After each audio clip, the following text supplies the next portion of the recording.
ಜೈಲಿನಲ್ಲಿರುವ ದರ್ಶನ್ ಮನೆಯೂಟ ಕೊಡಿ ಕೊಡಿ ಅಂತ ಹೇಳಿ ದುಂಬಾಲು ಬಿದ್ದಿದ್ರು ಕೂಡ ಕಾನೂನಿನ ಹೋರಾಟ ಮಾಡಿದ್ರು ಕೂಡ ಮನೆಯೂಟ ಮಾತ್ರ ಅವರಿಗೆ ಸಿಗ್ತಾ ಇಲ್ಲ.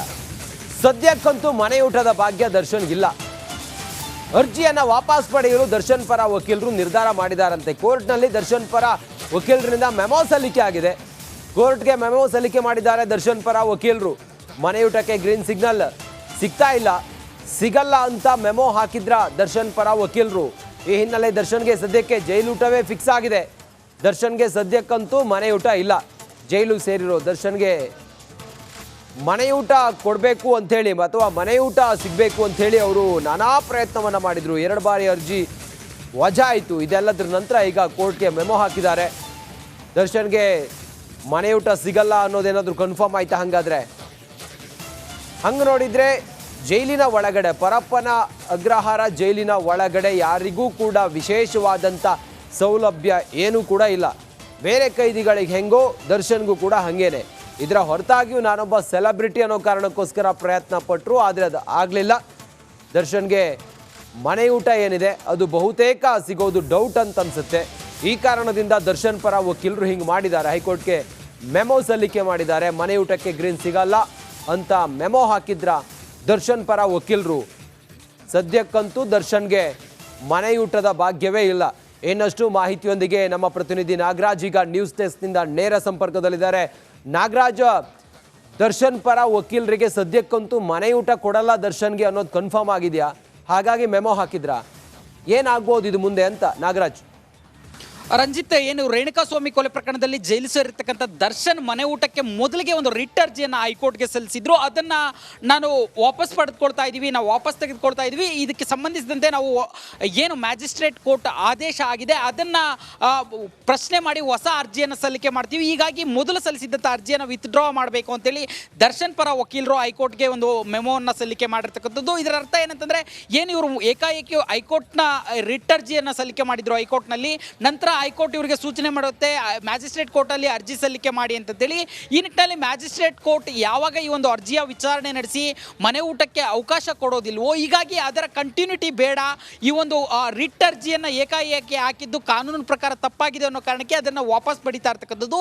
ಈಗ ದರ್ಶನ್ ಪರ ವಕೀಲರು ಏನು ಈ ಒಂದು ಮ್ಯಾಜಿಸ್ಟ್ರೇಟ್ ಕೋರ್ಟ್ ಆದೇಶವನ್ನು ಕೊಟ್ಟಿದೆ ದರ್ಶನ್ಗೆ ಮನೆ ಊಟ ಕೊಡೋದಕ್ಕೆ ಬರೋದಿಲ್ಲ ಅಂತೇಳಿ, ಅದನ್ನು ಪ್ರಶ್ನೆ ಮಾಡಿ ಹೊಸದಾಗಿ ಹೈಕೋರ್ಟ್ಗೆ ಅರ್ಜಿಯನ್ನು ಸಲ್ಲಿಕೆ ಮಾಡುವಂಥದ್ದು. ಅದು ನಾಳೆ ಅಥವಾ ನಾಳಿದ್ರ ಒಳಗಡೆ ಅರ್ಜಿ ಸಲ್ಲಿಕೆ ಆಗುತ್ತೆ ಅಂತೇಳಿ ಅವರ ಪರ ವಕೀಲರು ಮಾಹಿತಿಯನ್ನು ನೀಡಿರ್ತಕ್ಕಂಥದ್ದು. ಸದ್ಯಕ್ಕೆ ಇವತ್ತು ಏನು ವಿಚಾರಣೆ ನಡೀಬೇಕಾಗಿತ್ತು ಹೈಕೋರ್ಟ್ನಲ್ಲಿ, ಆ ಒಂದು ಇದಕ್ಕೆ ಮೆಮೊ ಹಾಕಿರೋದ್ರಿಂದ ಆ ಅರ್ಜಿ ವಿಚಾರಣೆ ಇಲ್ಲದೆ ಇರತಕ್ಕಂಥದ್ದು. Ranjit, okay, thank you Nagaraj ನಿಮ್ಮೆಲ್ಲ ಮಾಹಿತಿಗಾಗಿ.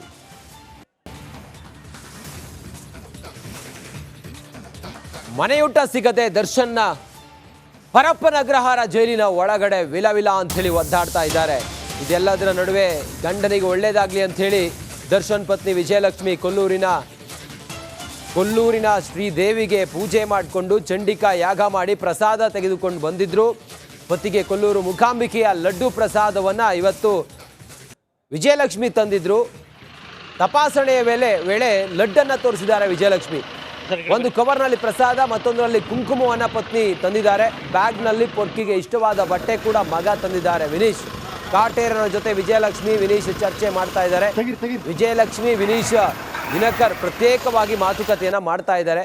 ಇವತ್ತು ಪರಪ್ಪನ ಅಗ್ರಹಾರ ಜೈಲಿಗೆ ಬಂದ ದರ್ಶನ್ ಪತ್ನಿ ವಿಜಯಲಕ್ಷ್ಮಿ ದರ್ಶನ್ ಹೆಸರಲ್ಲಿ ಪೂಜೆ ಮಾಡಿಸಿ ಚಂಡಿಕಾ ಹೋಮ ಮಾಡಿ ಅದರ ಪ್ರಸಾದವನ್ನು ತಂದು ಪರಪ್ಪನ ಅಗ್ರಹಾರ ಜೈಲಿಗೆ ತೆಗೆದುಕೊಂಡು ಬಂದಿದ್ದಾರೆ. ಜೈಲಿನ ಒಳಗಡೆ ಹೋಗುವಾಗ ಚೆಕ್ ಮಾಡ್ತಾರಲ್ಲ, ತಪಾಸಣೆ ಮಾಡ್ತಾರಲ್ಲ, ಆಗ ಲಡ್ಡು ಮತ್ತು ಪ್ರಸಾದ ಎಲ್ಲವೂ ಕೂಡ ಇತ್ತಂತೆ.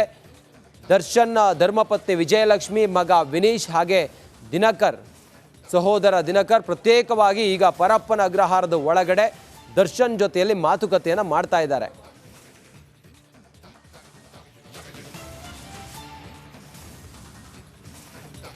ದರ್ಶನ್ ಕುಟುಂಬಸ್ಥರಿಗೆ ವಿಶೇಷವಾದಂಥ ಆತಿಥ್ಯ ನೀಡ್ತಾ ಇದ್ದಾರೆ ಜೈಲು ಅಧಿಕಾರಿಗಳನ್ನೋದು. ಅನುಮತಿ ಇಲ್ಲದೆ ಇದ್ರೂ ಕೂಡ ಪ್ರತಿ ಸೋಮವಾರ ವಿಜಯಲಕ್ಷ್ಮಿ ಕಾರು ಜೈಲು ಬಾಗಿಲಿಗೆ ಬರುತ್ತೆ. ಈ ಬಾರಿ ದರ್ಶನ್ ಹಾಗೂ ವಿಜಯಲಕ್ಷ್ಮಿ ಭೇಟಿ ವಿಶೇಷವಾಗಿದೆ. ಒಂದು ಕಡೆ DCM DK ಶಿವಕುಮಾರ್ ಭೇಟಿ ಮಾಡಿ ಆದ ನಂತರ ದರ್ಶನ್ಗೆ ಈ ರೀತಿಯೆಲ್ಲ ಸೌಕರ್ಯವನ್ನು ಕಲ್ಪಿಸ್ತಾ ಇದ್ದಾರೆ ಜೈಲು ಸಿಬ್ಬಂದಿ ಅನ್ನೋದು ಈಗಿರುವಂಥ ಕುತೂಹಲ. ಬಿಬಿಎಂಪಿಯಲ್ಲಿ ಕಸ ಎತ್ತುವವರು ಬಾಂಗ್ಲಾದೇಶದವರೇ. ಇದು ದೇಶದ ಭದ್ರತೆಗೆ ಮಾರಕವಾದಂಥ ವಿಚಾರ. ಇದು ನಾನು ಕಮಿಷನರ್ ಆಗಿದ್ದಾಗ ಇದ್ರ ಬಗ್ಗೆ ನಾನು ಬಹಳ ಸೀರಿಯಸ್ ಆಗಿ ಯೋಚನೆ ಮಾಡಿದ್ದೆ, ಮತ್ತೆ ಹೋಮ್ ಮಿನಿಸ್ಟರ್ ಗಮನಕ್ಕೂ ಕೂಡ ತಂದಿದ್ದೆ. ಇದು ವ್ಯವಸ್ಥಿತವಾದಂಥ ನೆಟ್ವರ್ಕ್ ಆಗಿದೆ. ಇದು ರಾಷ್ಟ್ರೀಯ ಭದ್ರತೆಗೆ ಬಹಳ ಅಪಾಯಕಾರಿಯಾಗಿದೆ. ಅಕ್ರಮವಾಗಿ ಸಾವಿರಾರು ಸಂಖ್ಯೆ ಜನರು ಬರ್ತಾ ಇದ್ದಾರೆ. ಪೊಲೀಸ್ ಕಮಿಷನರ್ ಆಗಿದ್ದಾಗ ಈ ಬಗ್ಗೆ ಬಹಿರಂಗವಾಗಿ ನಾನು ಗೃಹ ಸಚಿವರನ್ನು ಕೂಡ ನಾನು ಇದ್ರ ಬಗ್ಗೆ ಮಾತಾಡಿ ಕಾರ್ಯಾಚರಣೆ ಬಗ್ಗೆ ಎಲ್ಲ ಚರ್ಚೆ ಮಾಡಿದ್ವಿ ಅಂತೇಳಿ ಹೇಳಿದ್ದಾರೆ ಭಾಸ್ಕರ್ ರಾವ್.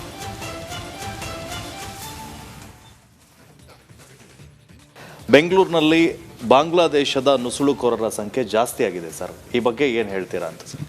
4 ವರ್ಷ ಹಿಂದೆ ನಾನು ಪೊಲೀಸ್ ಆಯುಕ್ತನಾಗಿರುವಾಗ IIM ಅಲ್ಲಿ ಒಂದು ಕಾರ್ಯಕ್ರಮದಲ್ಲಿ ನಾನು ಬಹಿರಂಗವಾಗಿ ಹೇಳಿದ್ದೆ, ಬೆಂಗಳೂರು ಸಿಟಿ ಒಳಗೆ 3 ಲಕ್ಷ ಜನ ಬಾಂಗ್ಲಾದೇಶಿಗಳು ಇರ್ಬೋದು ಅಂತ. ಮತ್ತು ಅದನ್ನು ನೋಡಿ ನಮ್ಮ ಅಂದಿನ ಗೃಹ ಸಚಿವರು ಬಸವರಾಜ ಬೊಮ್ಮಾಯಿಯವರು ಹೇಳಿದ್ರು, ಒಂದು ಕಾರ್ಯಾಚರಣೆ ನಾವು ನಡೆಸಬೇಕು ಅಂತ.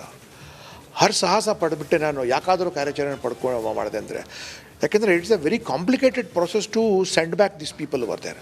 ರಾಮಮೂರ್ತಿ ನಗರ್ ಪೊಲೀಸ್ ಠಾಣೆ ವ್ಯಾಪ್ತಿಯಲ್ಲಿ ನಾವು 85 ಜನ ಬಾಂಗ್ಲಾದೇಶಿಗಳು ಅಕ್ರಮವಾಗಿ ಪ್ರವೇಶ ಮಾಡಿರೋರನ್ನು ನಾವು ಒಂದು ಕ್ಯಾಂಪನ್ನು ಹಿಡ್ಕೊಂಡೆ. ಅವರು ಯಾರೋ ಒಬ್ಬರು ಸ್ಥಳೀಯರು ಅವ್ರಿಗೆ ಬಾಡಿಗೆ ಕೊಟ್ಟಿದ್ದರು. ಅವರು ಅಲ್ಲೇ ಏನಂತೀರಿ ನೀವು, ಅಲ್ಲೇ ಒಂದು ಮಸೀದಿ ಕೂಡ ಮಾಡ್ಕೊಂಡಿದ್ರು ಅಲ್ಲಿಗೆ. ಮತ್ತು ವಿಶೇಷವಾಗಿ BBMP ಕಸ ಎತ್ತೋ ಕೆಲಸ ಭಾಳ ಜನ ಮಾಡ್ತಾರೆ. ಒಂದು ದಿನ ನೋಡಿ ನೀವು, ವಿಧಾನಸೌಧ ಒಳಗೆ ಕಾಂಟ್ರಾಕ್ಟ್ ತಗೊಳ್ಳೋಕ್ಕೆ ಬಾಂಗ್ಲಾದೇಶಿಗಳು ಬರ್ತಾರೆ, ನಾವು ಎಚ್ಚರಿಕೆಯಿಂದ ಇರಲಿಲ್ಲ ಅಂದರೆ.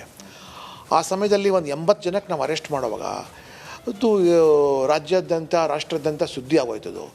ಸೊ ನಾವು ಹೊರ ರಾಷ್ಟ್ರದ ಅಕ್ರಮ ಪ್ರವೇಶಿಗರನ್ನು ಹಿಡ್ಕೊಂಡಿರುವಾಗ ಅದು IOM international organisation of migration ಅದು ಪಿಕ್ಚರ್ ಬಂದುಬಿಡುತ್ತೆ. ಅದು ಸಂಯುಕ್ತ ರಾಷ್ಟ್ರ ಯುನೈಟೆಡ್ ನೇಷನ್ಸ್ದು ಒಂದು ಅಂಗ ಅದು. ಆಮೇಲೆ UNHCR United Nations commissioner for high refugees ಅಂತ, ಅವ್ರಿಗೆ ಡೈಲಿ ನಾವು ವರದಿ ಕೊಡಬೇಕು. ಮತ್ತು ಇವ್ರಿಗೆ ನೀವು ಜೈಲಲ್ಲಿ ಇಡೋಂಗಿಲ್ಲ, ಯಾಕೆಂದರೆ they are all refugees. So ಇವರು ಡಿಟೇಲ್ ಪಟ್ಟಿ ನಾವು ರೆಡಿ ಮಾಡಿ, ಮತ್ತು ಇವ್ರಿಗೆ ಎಲ್ಲಿ ನಾವು ಇಟ್ಕೊಂಡಿರ್ತೀವಲ್ಲ ಅಲ್ಲಿ ಅವ್ರಿಗೆ ಎಲ್ಲ ರೀತಿ ಸೌಲಭ್ಯಗಳು ಕೊಡಬೇಕು. ಕರ್ನಾಟಕದಲ್ಲಿ ಅಂಥ ಯಾವ ಸೌಲಭ್ಯ ಕೇಂದ್ರಗಳೇ ಇಲ್ಲ, ಡಿಟೆನ್ಷನ್ ಸೆಂಟರೇ ಇಲ್ಲ. ಇದಿಷ್ಟು ಭಾಸ್ಕರ್ ರಾವ್ ಅವರ ಮಾತು. ಕ್ಯಾಮ್ರಾ ಪರ್ಸನ್ ಕಿರಣ್ ಜೊತೆ ಧ್ರುವರಾಜ್, ರಿಪಬ್ಲಿಕ್ ಕನ್ನಡ, ಬೆಂಗಳೂರು. ರಿಪಬ್ಲಿಕ್ ಕನ್ನಡ ಇವತ್ತು ಬೆಳಗ್ಗೆ ಬಾಂಗ್ಲಾ ನುಸುಳುಕೋರರ ಬಗ್ಗೆ ಒಂದು ಸ್ಟಿಂಗ್ ಆಪರೇಷನ್ನ ಮಾಡಿ ಸರ್ಕಾರವನ್ನು ಎಚ್ಚರಿಸುವಂಥದ್ದು. ಈ ವಿಚಾರವಾಗಿ ಮಾತಾಡಲಿಕ್ಕೆ ನಮ್ಮ ಜೊತೆಗೆ ಮಾಜಿ ಉಪಮುಖ್ಯಮಂತ್ರಿಗಳಾಗಿರುವಂಥ KH ಈಶ್ವರಪ್ಪನವರು ಇದ್ದಾರೆ, ಅವರನ್ನು ಮಾತಾಡಿಸ್ತೇನೆ. ಸರ್, ನೀವು ನೋಡಿರ್ಬೋದು ಬೆಳಗ್ಗೆ ದೇಶಕ್ಕೆ ಆಂತರಿಕವಾಗಿ ಭದ್ರತೆಗೆ ಧಕ್ಕೆ ಆಗುವಂಥ ಬಾಂಗ್ಲಾ ನುಸುಳುಕೋರರು ಬೆಂಗಳೂರಿನಲ್ಲಿ ಸಾಕಷ್ಟು ಜನ ವಾಸವಾಗಿದ್ದಾರೆ. ಸರ್, ನಾನು ಇವತ್ತು ಬೆಳಿಗ್ಗೆ ರಿಪಬ್ಲಿಕ್ ಕನ್ನಡ TVಯನ್ನು ನೋಡಿದಾಗ ರಿಪಬ್ಲಿಕ್ TVನವ್ರಿಗೆ ಈ ರೀತಿ ಜನಜಾಗೃತಿ ಮಾಡಿದಿರಲ್ಲ, ಅದಕ್ಕೆ ನಾನು ಮೊದಲನೇದಾಗಿ ಅಭಿನಂದನೆ ಸಲ್ಲಿಸೋಕ್ಕೆ ಇಷ್ಟಪಡ್ತೇನೆ. ಬಾಂಗ್ಲಾ ದೇಶದಿಂದ ನಮ್ಮ ದೇಶಕ್ಕೆ ನುಸುಳುಕೋರರು ಲಕ್ಷ ಸಂಖ್ಯೆಯಲ್ಲಿ ಬರ್ತಾ ಇದ್ದಾರೆ ಅನ್ನೋದ್ರ ಬಗ್ಗೆ ಭಾರತೀಯ ಜನತಾ ಪಾರ್ಟಿ ಮುಂಚೆಯಿಂದನೂ ಹೇಳ್ಕೊಂಬಂದಿದೆ. ವಿಶೇಷವಾಗಿ ಪಶ್ಚಿಮ ಬಂಗಾಳದಲ್ಲಂತೂ ಅದು ಭಾಳ ಜಾಸ್ತಿನೂ ಕೂಡ ಆಗಿದೆ. ಇಡೀ ದೇಶದಲ್ಲಿ ನುಸುಳುಕೋರರ ಬಗ್ಗೆ ಕ್ರಮ ತಗೋಬೇಕು ಅಂತ ಈ ದೇಶದ ಗೃಹ ಮಂತ್ರಿ ಮಾನ್ಯ ಅಮಿತ್ ಶಾ ಅವರು ಸಾಕಷ್ಟು ಪ್ರಯತ್ನ ನಡೆಸ್ತಾ ಇದ್ದಾರೆ. ಆದರೆ ಬೆಂಗಳೂರಿನಲ್ಲಿ ಇವತ್ತು ಇಷ್ಟರ ಮಟ್ಟಿಗೆ ನುಸುಳುಕೋರರು ಬಂದಿದ್ದಾರೆ, ಅವರು ಅಕ್ರಮವಾಗಿ ವೋಟರ್ ಲಿಸ್ಟ್ಗಳಲ್ಲೆಲ್ಲ ಹೆಸರುಗಳು ಸೇರಿಸ್ತಾ ಇದ್ದಾರೆ, ವ್ಯವಹಾರಗಳೆಲ್ಲ ಮಾಡ್ತಾ ಇದ್ದಾರೆ. ಅದೆಲ್ಲ ನೋಡಿ ರಿಪಬ್ಲಿಕ್ TV ಮುಖಾಂತರ ತಿಳ್ಕೊಂಡು ನಂಗೆ ಆಶ್ಚರ್ಯ ಆಯಿತು. ನಿಜಕ್ಕೂ ಕೂಡ ಇದನ್ನು ನಾವು ಇಡೀ ರಾಜ್ಯ ಜನ ನೋಡ್ತಾ ಇದ್ದೀವಿ. ಮಾನ್ಯ ಗೃಹ ಮಂತ್ರಿಗಳು, ಮುಖ್ಯಮಂತ್ರಿಗಳು ಇದನ್ನು ನೋಡಬೇಕು. ಅವ್ರಿಗೆ ಗೊತ್ತೋ ಇಲ್ಲೋ ನನಗೆ ಗೊತ್ತಿಲ್ಲ, ಯಾಕೆಂದರೆ ನಾನು ರಾಜಕಾರಣಕ್ಕೋಸ್ಕರ ಇದನ್ನು ಮಾತನ್ನು ಹೇಳೋಕ್ಕೆ ಪಡ್ತಾ ಇಲ್ಲ. ಆ ಬಾಂಗ್ಲಾ ನುಸುಳುಕೋರರು ಏನಿದ್ದರೂ ಕೂಡ ದೇಶದ್ರೋಹಿಗಳೇ. ಇಲ್ಲಿ ಬಂದು ಇಲ್ಲೇ ದೇಶವನ್ನು ಹಾಳು ಮಾಡಬೇಕು ಅನ್ನೋಂಥ ದೇಶದಲ್ಲಿ ನಡೀತಾ ಇರೋಂಥ ಸಂದರ್ಭ ಬೆಂಗಳೂರಿನಲ್ಲಿ ದೊಡ್ಡ ಸಂಖ್ಯೆಯಲ್ಲಿ ಬಂದಿದೆ ಅನ್ನೋಂಥ ಅಂಶವನ್ನು ನಾನು ಇವತ್ತು ರಿಪಬ್ಲಿಕ್ TV ಮುಖಾಂತರನೇ ನನಗೂ ಗೊತ್ತಾಗಿತ್ತು. ಅದಕ್ಕೋಸ್ಕರ ಮಾನ್ಯ ಗೃಹ ಮಂತ್ರಿಗಳು, ಮುಖ್ಯಮಂತ್ರಿಗಳು ತಕ್ಷಣ ಆ ಕಡೆ ಗಮನ ಕೊಡಬೇಕು. ಯಾರು ಬಾಂಗ್ಲಾ ನುಸುಳುಕೋರರಿದ್ದಾರೆ ಅವ್ರದ್ದೇನು ಕಾರ್ಡ್ಗಳಿದೆ, ರೇಷನ್ ಕಾರ್ಡು, ಬೇರೆ ಬೇರೆ ಏನು ಐಡೆಂಟಿಟಿ ಕಾರ್ಡ್ಗಳಿದೆ. ಬೆಂಗಳೂರಿನಲ್ಲಿ ಬಾಂಗ್ಲಾದೇಶಿಗರ ಅಕ್ರಮ ವಲಸಿಗರೇನಿದ್ದಾರೆ ಇವರು ಹೆಚ್ಚಾಗ್ತಾನೆ ಇದ್ದಾರೆ. ಇದಕ್ಕೆ ಸಂಬಂಧಪಟ್ಟಂತೆ ಇಂದು ರಿಪಬ್ಲಿಕ್ ಕನ್ನಡ ಬಹಳ ದೊಡ್ಡ ಮಟ್ಟದಲ್ಲಿ ಒಂದು ಸ್ಟಿಂಗ್ ಆಪರೇಷನ್ ಮಾಡಿತ್ತು. ಇದರ ಬಗ್ಗೆ ಮಾತನಾಡಲಿಕ್ಕೆ ನಮ್ಮ ಜೊತೆ ಸಂಸದರು ಹಾಗೂ ಮಾಜಿ CM ಆದಂತಹ ಬಸವರಾಜ ಬೊಮ್ಮಾಯಿ ಅವರಿದ್ದಾರೆ, ಅವ್ರನ್ನ ಮಾತನಾಡ್ಸೋಣ. ಸರ್, ಇದೀಗ ರಿಪಬ್ಲಿಕ್ ಕನ್ನಡದಲ್ಲಿ ಅತಿ ದೊಡ್ಡ ಸ್ಟಿಂಗ್ ಆಪರೇಷನ್ನ ಮಾಡಲಾಗಿದೆ. ಬಾಂಗ್ಲಾದೇಶಿಗರು ಕೂಡ ಅಂದರೆ ವಲಸಿಗರು ಅಕ್ರಮವಾಗಿ ಬೆಂಗಳೂರಿನಲ್ಲಿ ವಾಸ ಮಾಡಿರ್ತಕ್ಕಂಥದ್ದು, ಇದರ ಬಗ್ಗೆ ಸ್ಟಿಂಗ್ ಆಪರೇಷನ್ ಕೂಡ ಮಾಡಿರುವಂಥದ್ದು. ಮೊದಲನೇದಾಗಿ ನಾನು ರಿಪಬ್ಲಿಕ್ ಟಿವಿಗೆ ಅಭಿನಂದನೆ ಸಲ್ಲಿಸ್ತೇನೆ. ಇದೊಂದು ಭಾಳ ಪ್ರಮುಖವಾಗಿರುವಂಥ ಒಂದು ಸಮಸ್ಯೆ. ಭವಿಷ್ಯದಲ್ಲಿ ಕನ್ನಡಿಗರಿಗೆ ತೊಂದರೆ ಆಗುತ್ತಿರುವಂಥ ಮತ್ತು ಭಾರತದ ಕರ್ನಾಟಕದ ಸುರಕ್ಷತೆಯ ಆಪತ್ತಿನಲ್ಲಿ ಒಡ್ಡುವಂಥ ಒಂದು ವಿಚಾರವನ್ನು ಸ್ಟಿಂಗ್ ಆಪರೇಷನ್ ಮುಖಾಂತರ ಸರ್ಕಾರಕ್ಕೆ ಜಾಗೃತಿ ಮಾಡುವಂಥದ್ದು, ಹೋಮ್ ಮಿನಿಸ್ಟ್ರಿಗೆ ಜಾಗೃತಿ ಮಾಡುವಂಥದ್ದು, ಕೇಂದ್ರ ಮತ್ತು ರಾಜ್ಯ ಸರ್ಕಾರಕ್ಕೆ ಮಾಡುವಂಥ ಕೆಲಸವನ್ನು ರಿಪಬ್ಲಿಕ್ ಟಿವಿ ಮಾಡಿದೆ. ಅವ್ರಿಗೆ ಅಭಿನಂದನೆ ಸಲ್ಲಿಸ್ತೇನೆ. ಸರ್, ಪರಮೇಶ್ವರ್ ಅವರು ಒಂದು ಮಾತನ್ನು ಹೇಳ್ತಾರೆ. ಒಂದು ನಿಮಿಷ. ಈ ಸಮಸ್ಯೆ ಕೆಲವು ವರ್ಷದಿಂದ ಇದೆ. ಇದರ ಮೂಲ ಸಮಸ್ಯೆ ಇರುವಂಥದ್ದು ಬಾಂಗ್ಲಾ ಬಾರ್ಡರಲ್ಲಿ ಮತ್ತು ವೆಸ್ಟ್ ಬೆಂಗಾಲ್ ಗೌರ್ಮೆಂಟು ತಮ್ಮ ರಾಜಕಾರಣಕ್ಕಾಗಿ, ಮತ ರಾಜಕಾರಣಕ್ಕಾಗಿ ಏನು ಬಾಂಗ್ಲಾದೇಶದಿಂದ ನುಸುಳಿ ಬರ್ತಾರೆ, ನುಸುಳಿಕೋರರು, ಗುಸ್ಪೇಟ್ ಅಂತಾರೆ, ಅವ್ರಿಗೆ ಸಂಪೂರ್ಣವಾಗಿ ಬೆಂಬಲವಾಗಿ ನಿಲ್ತಾ ಇದೆ. ಅವುಗಳ ಮತಗಳನ್ನು ಹೆಚ್ಚಿಗೆ ಮಾಡುವ ಸಲುವಾಗಿ ಅವರಿಗೆ ಮತದಾರ ಪಟ್ಟಿಯಲ್ಲಿ ಹೆಸರು ಕೊಡ್ತಾ ಇದ್ದಾರೆ, ಐಡೆಂಟಿಫಿಕೇಷನ್ ಕಾರ್ಡ್ ಕೊಡ್ತಾ ಇದ್ದಾರೆ, ಡೂಪ್ಲಿಕೇಟ್ ಆಧಾರ್ ಕೊಡ್ತಾ ಇದ್ದಾರೆ. ಅದಾದಮೇಲೆ ಅವರು ವಲಸೆ ಬೇರೆ ಬೇರೆ ರಾಜ್ಯಕ್ಕೆ ಬರ್ತಾ ಇದ್ದಾರೆ. ಬೆಂಗಳೂರು ಒಂದು ಎಲ್ಲರನ್ನೂ ಆಕರ್ಷಣೆ ಮಾಡುವಂಥ ಇರೋದರಿಂದ ಕೆಲಸವನ್ನು ಹುಡ್ಕೊಂಡು ಬಂದು ಇಲ್ಲಿ ತಮ್ಮದೇ ಆದಂಥ ಕಾಲನಿ ಮಾಡುವಷ್ಟಕ್ಕೂ ಕೂಡ ಇವರು ಬೆಳೆದಿದ್ದಾರೆ. ಸರ್, ಈಗ ಪರಮೇಶ್ವರ್ ಅವರು ಹೇಳ್ತಾರೆ ಇದ್ರ ಬಗ್ಗೆ ಕ್ರಮ ಕೈಗೊಳ್ತೀವಿ ಅಂತ ಹೇಳಿ, ಆದರೆ ಕೆಲವು ಬ್ಲಾಸ್ಟ್ಗಳಾದಂಥ ಸಂದರ್ಭದಲ್ಲಿ ಆಗಲೂ ಕೂಡ ಎಚ್ಚೆತ್ತುಕೊಳ್ಳಿಲ್ಲ. ಇದೀಗ ಮತ್ತೆ ನಾವು ಕ್ರಮ ಕೈಗೊಳ್ತೀವಿ ಅನ್ನುವಂಥ ಮಾತನ್ನು ಪರಮೇಶ್ವರ್ ಹೇಳ್ತಾರೆ. ಪರಮೇಶ್ವರ್ ಅವರು ಗೃಹ ಸಚಿವರಾಗಿ ಕ್ರಮ ತೆಗೆದುಕೊಳ್ತೀವಿ ಅಂತ ಹೇಳಿದ ತಕ್ಷಣ ಕ್ರಮ ಆಗ್ತಾಯಿಲ್ಲ. ಹಲವಾರು ವಿಚಾರಗಳಲ್ಲಿ ಅವ್ರ ಹೇಳಿಕೆಗೂ ಪೊಲೀಸ್ ಇಲಾಖೆ ನಡವಳಿಕೆಗೂ ಯಾವುದೇ ರೀತಿಯ ಸಂಬಂಧ ಇಲ್ಲದಿರುವಂಥದ್ದು ನಾವು ನೋಡಿದ್ದೇವೆ.